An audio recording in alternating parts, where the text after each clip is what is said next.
خانبادہ رسالت کے گل معطر ہیں۔ ساہیوال سے ہمارے مہمان اسکالر، ہمارے مخدوم و محترم جناب ڈاکٹر سید ضیاء اللہ شاہ بخاری۔ السلام علیکم۔ وعلیکم السلام ورحمۃ اللہ وبرکاتہ۔ شاہ جی خیر مقدم ایک دفعہ پھر، آپ ہمیشہ سفر کر کے ہم فقیروں کو فیضیاب کرنے کے لیے تشریف لاتے ہیں، بہت بندہ نوازی آپ کی۔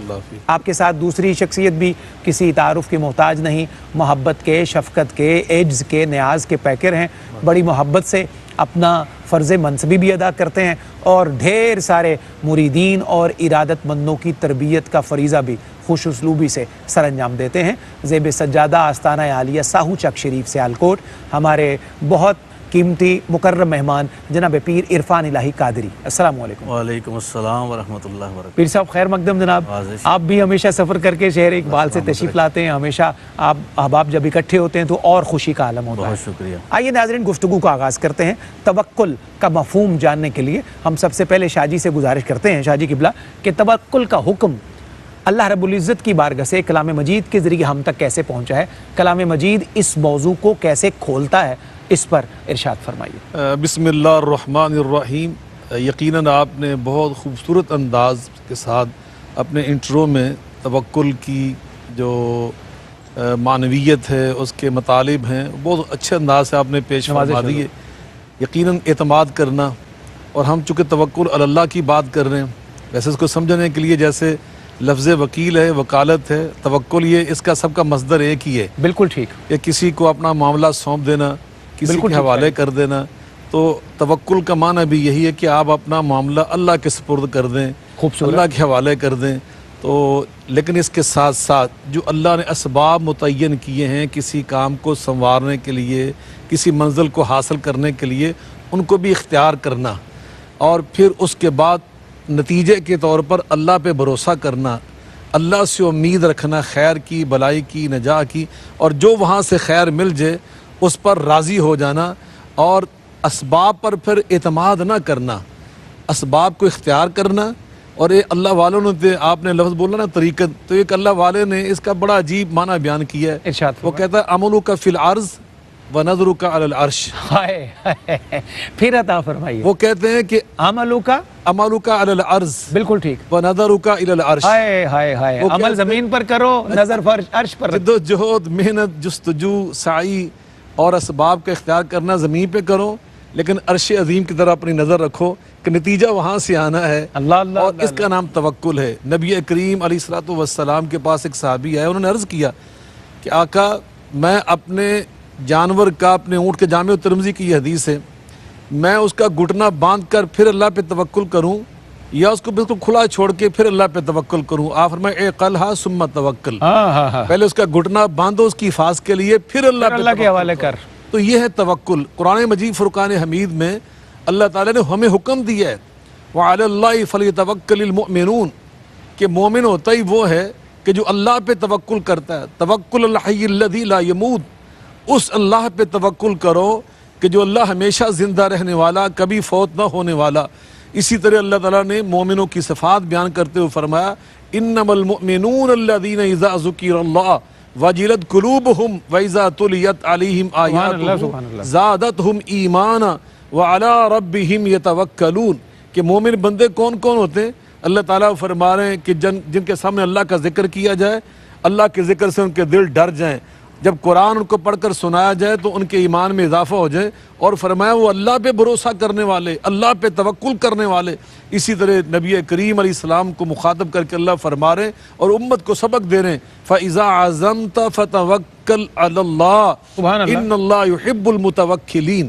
اللہ پاک نے یہاں بہت بڑا انعام، بہت بڑا انعام ارشاد فرمایا متوکلین کے لیے۔ فرمایا کہ جب بھی عزم کر لو نا کہ یہ میں نے کام کرنا ہے، یہ میں نے سلسلہ کرنا ہے، تو فرمایا پھر اللہ پہ توکل کرو۔ عزم کرنے کے بعد اللہ پہ توکل کرو، اعتماد کرو، اور پھر صاف فرمایا یاد رکھنا جو اللہ پہ توکل کرتے ہیں وہ اللہ کی محبت کی منزل پر فائز ہو جاتے ہیں۔ کیا کہنا ہے شاہ جی، سبحان اللہ سبحان اللہ۔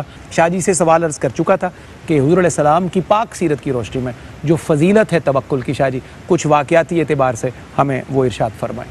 یقیناً نبی کریم صلی اللہ علیہ وآلہ وسلم نے جہاں اپنے ارشادات کے ذریعے ہمیں توکل کی تعلیم ارشاد فرمائی، وہاں آپ نے اپنے اسوہ حسنہ کے ساتھ، اپنی سیرت مبارکہ کے ساتھ بھی عملی طور پہ ہمیں اس کے بہت سارے آپ نے میں سمجھتا ہوں گوشے دکھائے.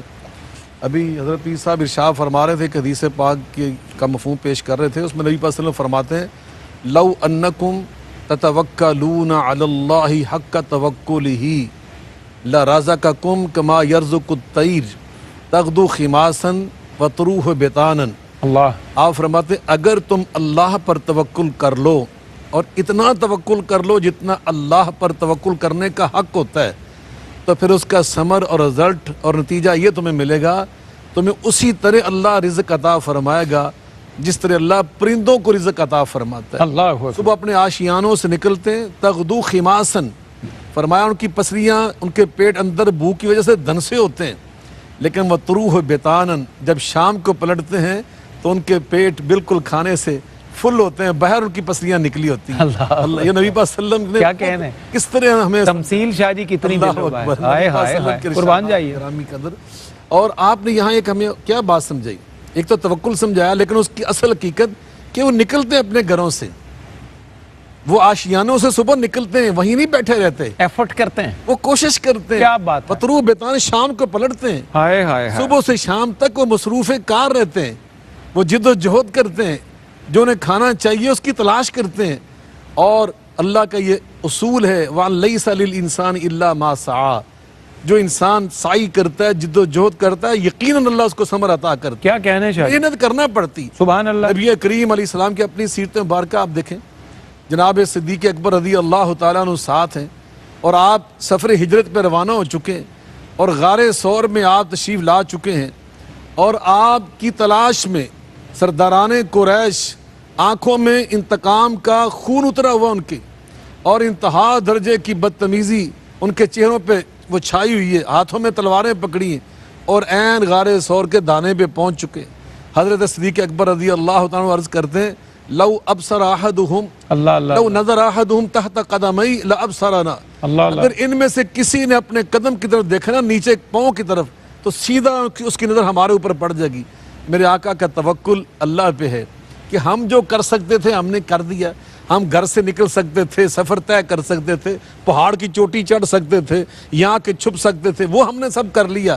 اب توکل کس پہ ہے؟ فرمایا ما ظنک باثنین اللہ ثالثہما, یہ صحیح بخاری کے اندر حدیث موجود. اللہ. فرمایا ابوبکر ہم دو نہیں ہیں, اللہ ثالثہما. کیا بات ہے, ہمارا ثالث, ہمارا تیسرا, ہمارا اللہ ہے. تو تمہارا کیا گمان ہے کہ جس کے ساتھ اللہ ہو کوئی اس کو بگاڑ سکتا, اس کا کچھ بگاڑ سکتے؟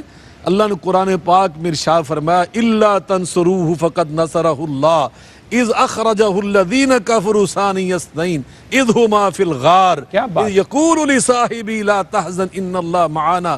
اللہ اکبر. یہاں پر بھائی صفدر علی محسن صاحب بڑی ایک عجیب نکتہ ہے. ارشاد نبی پاک نے فرمایا ان اللہ معانا, ابو بکر غم نہ کر, لا تحزن فرمایا, لا تخاف نہیں فرمایا. ہاں ڈرنا.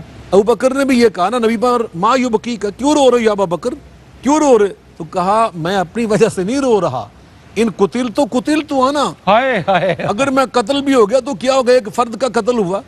اللہ میری انت قتلت الامت کلھا, مجھے ڈر آپ کی جان اطہر کا ہے, یہ ہے جان سارے پیغمبر قربان. فرمایا اگر آپ کو کچھ ہوا نا تو اس کا معنی کہ پوری امت مسلمہ شہید کر دی گئی, یہ مجھ سے یہ غم برداشت نہیں ہو رہا. تو آقا علیہ السلام فرمایا لا تحزن, غم نہ کر, ان اللہ معنا, اللہ ہم دونوں کے ساتھ ہے. جناب موسیٰ علیہ السلام جب نیل کے ساحل پہ کھڑے تھے نا, تو وہاں پر امت گھبرا گئی, پیچھے سے فرعون کو آتا ہوا دیکھ کر, اس کی فوج کو آتا دیکھ کر, انہوں نے کہا انا لمدرکون فلما ترى الجمعان قال اصحاب موسیٰ قال اصحاب موسیٰ انا لمدرکون. صحاب موسیٰ نے کہا شکریہ شاہ, ہم تو پکڑے گئے. انہوں نے فرمایا کلا انا معی ربی, ہرگز نہیں گئے, میرا رب میرے ساتھ ہے.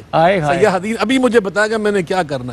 موسیٰ علیہ السلام نے صحابہ موسیٰ سے یہ نہیں فرمایا کہ ان اللہ معنا, ان کا ایمان ابھی وہاں پہ نہیں پہنچا تھا کہ نبی اٹھا کر نا ان کو اپنے ساتھ کھڑا کرے اللہ کی معیت میں. انہیں ادھر چھوڑا, کہا ان معی ربی, میرا رب میرے ساتھ ہے. مگر صدیق کی شان دیکھو, نبی پاک نے یہاں یہ نہیں فرمایا کہ میرا رب میرے ساتھ, فرمایا ان اللہ معنا, ہم دونوں کے ساتھ اللہ. شاہ جی سبحان اللہ, نبی پاک نے کر کے دکھایا. شاہ جی سے رجوع کرتے ہیں. شاہ جی ابھی متوکلین کی بات ہوئی کہ ان کو اللہ توکل کی صورت میں ایک بڑی دولت مند صفت عطا کر دیتا ہے. تو یہاں یہ سوال پیدا ہوتا ہے کہ متوکلین کے ایمان کا پھر لیول کیا ہونا چاہیے، ان کو کس قدر بلند ہونا چاہیے اپنے اس جذبے میں کہ جو ریکوائرڈ ہے اللہ اور اس کے رسول کی بارگاہ میں، اس پر کچھ کلام فرمائیے۔ یقیناً سب سے پہلی بات تو اس موضوع پر جو سب سے زیادہ خوبصورت اور خوشبودار بات ہے نا، وہ یہ ہے کہ اللہ نے اپنے محبوب کے جو اسماء گرامی پسند کیے ہیں نا، جی جی، ان میں ایک نام اور ایک اسم گرامی میرے محبوب پیغمبر علیہ السلام کا پتہ کیا ہے؟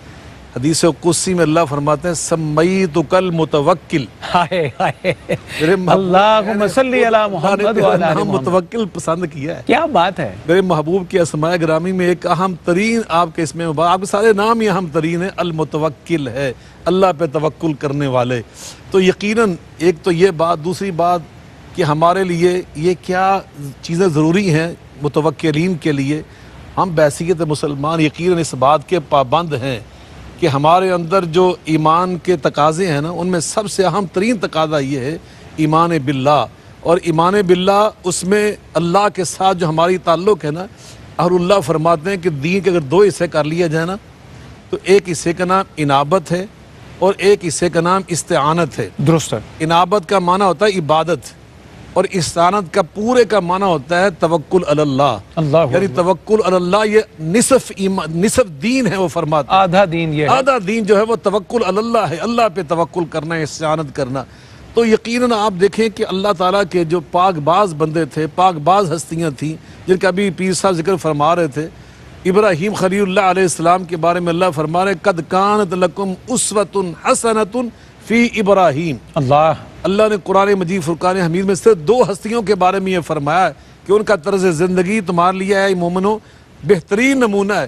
ایک ہستی ہے جناب محمد مصطفیٰ احمد مجتبیٰ صلی اللہ علیہ وسلم، اور ایک ہستی ان کے جد امجد، ان کے دادا جان ابراہیم خلیل اللہ علیہ السلام ہے۔ اور ان کا حال یہ تھا، ابھی واقعہ سنا رہے تھے پیر صاحب بڑا ایمان افروز، جب آتش نمرود میں ان کو پھینکا جانے لگا نا، تو جبریل امین علیہ السلام سے برداشت نہ ہوا، تیزی میں آئے، بڑی جلدی میں آئے، اور آکے کہتے ہیں الک حاجت یا ابراہیم۔ حدیث پاک میں یہ واقعہ، اللہ میری توبہ، ابراہیم علیہ السلام کوئی ہمارے لئے خدمت، تو انہوں نے کیا جواب دیا؟ اما الیک فلا، اما الیک فلا، اگر آپ یہ کہتے ہیں کہ آپ کی طرف کوئی حاجت اور ضرورت اور خدمت، مجھے کوئی ضرورت نہیں آپ کی، مجھے آپ سے کوئی کام نہیں، اما اللہ، اور اگر اللہ کی بات کرتے ہو حسبی اللہ و نعم الوکیل، اللہ اکبر، حسبی اللہ و نعم الوکیل، صحیح بخاری کے اندر بھی الفاظ موجود ہیں، حسبی اللہ و نعم الوکیل، یہ وہ کلمہ مبارکہ ہے کہ میرا اللہ مجھے کافی ہے، اور وہ میرا اللہ نعم الوکیل، وکیل کہتے ہیں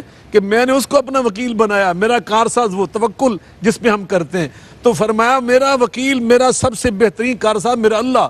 تو فرمایا جب پھینکا گیا پھر کیا ہوا؟ آواز آئی قلنا یا نار کونی بردم و سلام علی ابراہیم، اے آتش، اے آگ، اور 40 دن مفسرین لکھا ہے بھائی صفدر صاحب، 40 دن وہ آگ جلائی گئی، 40 دن ایندھن لایا گیا اس کے لیے، 40 دن اس کو دہکایا گیا، الاؤ کو بھڑکایا گیا، 40 دن کے بعد اتنی بڑی آگ، کبھی تاریخ انسانیت میں کبھی اتنی بڑی آگ روئے زمین پہ نہیں دیکھی گئی جو وہ جلائی گئی۔ لیکن اس آگ سے پھر اللہ نے فرمایا یا نار کونی بردم و سلام علی ابراہیم، آج تو اپنی فطرت نہیں دکھائے گی، چیزوں کو جلانا آگ کی فطرت ہے، ہر شے کو جلا دیتی ہے، لیکن آج تو اپنی فطرت نہیں دکھائے گی، عرش والی ذات اپنی قدرت دکھائے گی، تو میرے ابراہیم ٹھنڈی ہو جا، اور ٹھنڈی بھی سلامتی والی ہو جا۔ تو یقیناً ہمیں نبی کریم علیہ السلام کا اسوہ حسنہ اور آپ کے دادا جان ابراہیم خلیل اللہ علیہ السلام کا اسوہ حسنہ، یہ دونوں اس بات کا تقاضا کرتے ہیں ہم بھی زندگی کی ہر پریشانی میں، ہر معاملے میں اللہ پہ توکل کریں، لیکن خذ الامور بالتدبیر،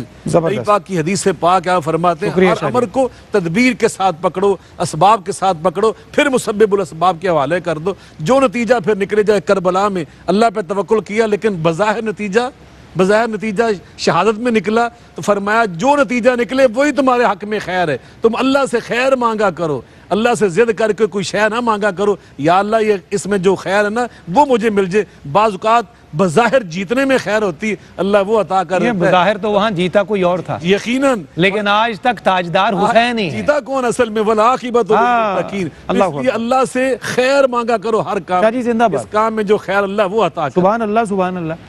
شاہ جی پروگرام کے اختتامی لمحات ہیں، تو میں چاہتا ہوں کہ کچھ چند جملوں کا ایک بڑا مبسوط سا پیغام ہمارے ناظرین تک پہنچے. آج کی پوری نشست کو ہم چند جملوں میں سم اپ کیسے کر سکتے ہیں؟ دیکھیں، ہم سب مسلمانوں کو نبی کریم علیہ الصلوۃ والسلام کے وہ کلمات طیبہ یاد کرنے ہوں گے. بھائی صفدر علی محسن صاحب بسم اللہ. جو بہت ایمان افروز اور یقیناً ہماری زندگیوں میں ایک انقلاب برپا کر دینے والے، آپ اکثر و بیشتر یہ پڑھا کرتے تھے: اللہم لک اسلمت وبک آمنت وعلیک توکلت وبک خاصمت اللہ اللہم انی اعوذ بعزتک. سبحان اللہ. اللہ اللہ. آپ فرماتے ہیں اللہ میں تیرا فرما بردار، تیرا مطیع، تیرا تابع دار، اور تیرے اوپر میں ایمان لایا، اور میں ہمیشہ تیرے اوپر ہی توکل کرنے والا. اگر میں کسی سے مخاصمت کرتا ہوں تو تیرے لیے، تیری توفیق کے ساتھ، تیری استعانت کے ساتھ، اور اللہ پاک میں تیری عزت کی پناہ میں آتا شکریہ ہوں. شاہد. تو ہمیں سبحان اللہ. اس نبی پاک کے پاکیزہ الفاظ کو یاد رکھنا چاہیے. اس سے ہماری ہر مشکل انشاءاللہ حل ہو جائے. انشاءاللہ انشاءاللہ.